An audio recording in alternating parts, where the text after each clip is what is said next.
बराबर याद आते हैं अल्लाह सैयदना मुहम्मद अल्लाहुम्मा सल्ली अला सैयदना मुहम्मद।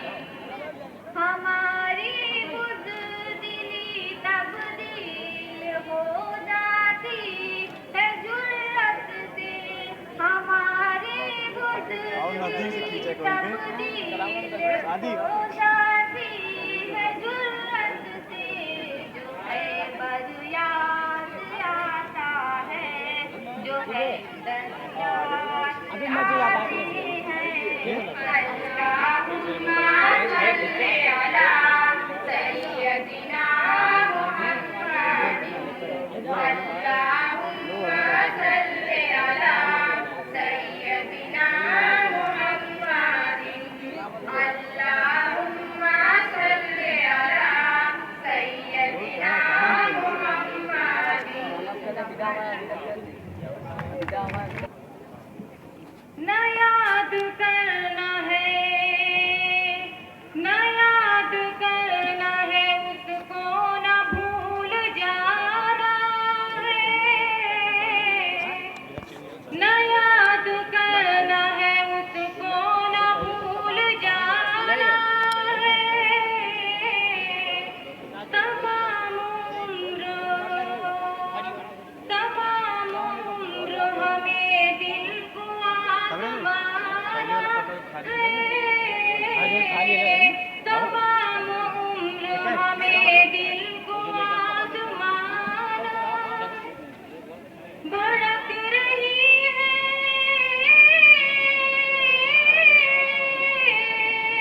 भड़क रही है तासुब की आग चारों तरफ।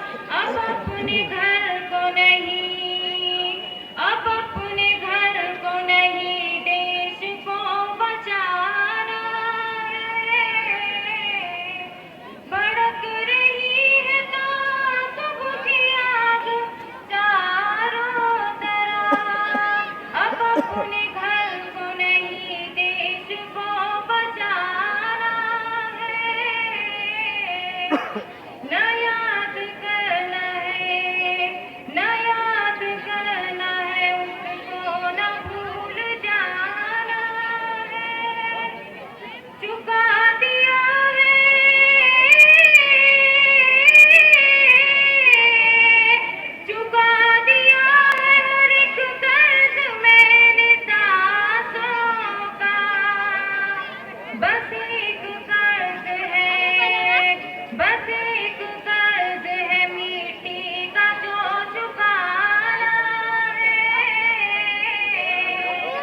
मौजों की तपिश क्या है, फ़कत शौक़ तलब है।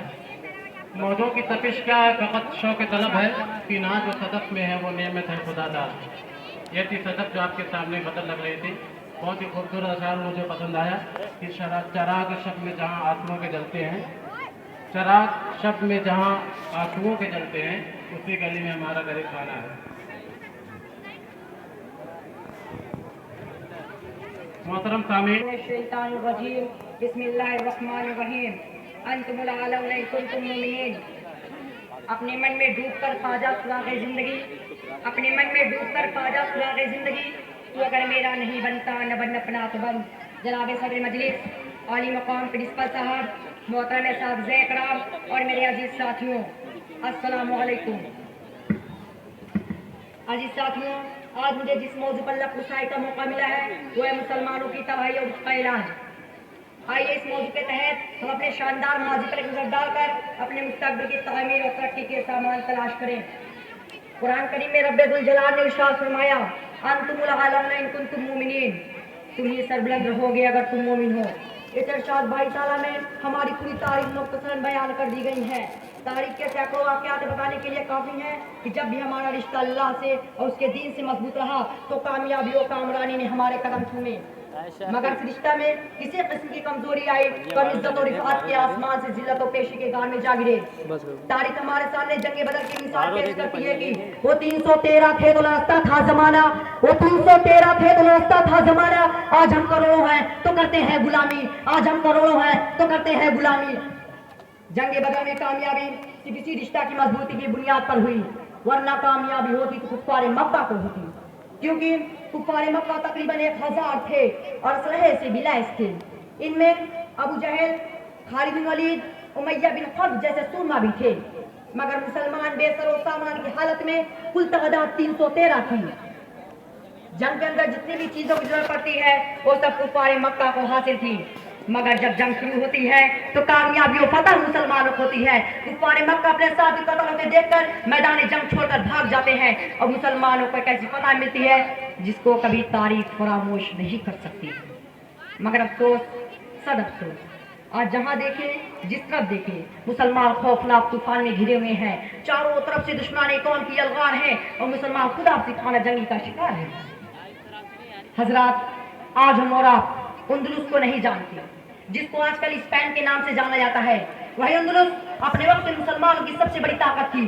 तारीख को अगर हम पढ़ते तब मालूम होगा कि स्पेन में मुसलमानों तकरीबन 750 साल हुकूमत की। ईसाइयों ने मुसलमानों को न सिर्फ बेघर कर दिया बल्कि तरह तरह की तकलीफें पहुंचाई और ऐसी ऐसी तकलीफें पहुंचाएगी जो नाकाबिले बयान है। उस वक्त की सबसे बड़ी इस्लामी लाइब्रेरी अंदलुस यानी स्पेन में मौजूद थी, जिसको आग लगा दी गई, जिसकी लम्हे आसमान से बातें कर रही थी और इस्लामी तारीख का बहुत बड़ा सरमाया आपकी नजर हो गया। बर्मा में मुसलमानों को कत्लेआम किया गया, मुसलमानों को अपना मजहब छोड़ने पर मजबूर किया गया और माइक्राम को सख्त से सख्त सजा दी गई। जनाबे सामईन कराम और अजीज दोस्तों, हम और आप दूर ना जाएं बल्कि खुद अपने ही मुल्क में देखें कि आज हमारे साथ क्या नहीं किया जा रहा है। मजहब के नाम पर फसादात करवाने की साजिश रची जा रही है, मुल्क से निकालने के लिए मंसूबे बनाए जा रहे हैं। मुसलमानों, आज क्यों हमारे चारों तरफ से शिकंजे कसे जाने हैं। किसी शायर ने क्या खूब कह दिया, सोई हुई कौमें जाग उठे बेदार मुसलमान सोता है, सोई हुई कौमें जाग उठे बेदार मुसलमान सोता है, गहवारा कल्बे मोमिन में जज्बा ईमान सोता है। उम्मत मुसलमान देखते दिनों आज पूरी दुनिया हमारे लिए वहशत और बर्बरियत की आमाज़गाह बनी हुई है। हालांकि एक जमाना था हमें दुनिया की हर चीज सौंपी गई थी, जिस तरफ हम कदम बढ़ाते हमारे कदम बढ़ते चले जाते थे, बातिल की कोई ताकत हमारे रास्ते में हायल नहीं हो सकती थी। अल्लामा इकबाल ने क्या खूब कह दिया, मगरिब की वादियों में गूंजी अज़ा हमारी, मगरिब की वादियों में गूंजी अज़ा हमारी, थमता न था किसी से सैले रवा हमारा, थमता न था किसी से सैले रवा हमारा। इस अंदाज में बैठे नौजवानों, इस्लाम ने बहुत बड़ा मुकाम अता किया है, मगर हमने अफसोस इसकी इस कदर ना की कि हम अपने असली मुकाम से हट गए। हमने अल्लाह की शरीयत से रुगर्दानी की, हुजूर पाक सल्लल्लाहु अलैहि वसल्लम की सुन्नतों को छोड़ दिया। ना हम नमाज पढ़ते, ना हम रोजा रखते, ना हम ज़कात देते, ना हम कुरान शरीफ की तिलावत करते, बल्कि हराम हम खाते हैं, सूद हम लेते हैं, नाच गाना बजाना हमारा मशगिला है। सहाबा कराम की कोई अलामत में नहीं पाई जाती। ना हमारी जिंदगी इस्लामी जिंदगी है और ना हमारा तरीका इस्लामी तरीका है। बिरादरान इस्लाम, जरूरत इस बात की है कि हम उस हकीकी माबूद की परस्तिश करें जो हमारा रब और खालिक है। हजरत सल्लल्लाहु अलैहि वसल्लम की सुन्नत पर अमल करें, सहाबा कराम के नक्शो कदम पर चलें, जिनकी आंखों में तड़पती हुई ईमान की हरारत थी, जिनके होठों पर मचलती हुई कुरान की तिलावत थी, जिनका दिल बागे इरफा का छलकता हुआ सागर था। उम्मत मुसलमान के पास बानो, आप मुत्तहिद हो जाओ, एक झंडे के नीचे चले आओ, वरना हमारी तबाही की कोई हद ना होगी। किसी शायर ने क्या खूब कह दिया, कितने तूफान छुप के बैठे हैं, कितने तूफान छुप के बैठे हैं, जिस तरह रुख हमारी नाव का है। अल्लाह तबारक ताला से दुआ है कि अल्लाह ताला हमारे अंदर इस्लामी शुरू और बेदारी पैदा करे और हमारे जवाल का एहसास और उसके इजाले की फिक्र नसीबत अता फरमाए। मैं अपनी तकरीर को इस शेर के साथ खत्म करना चाहता हूँ।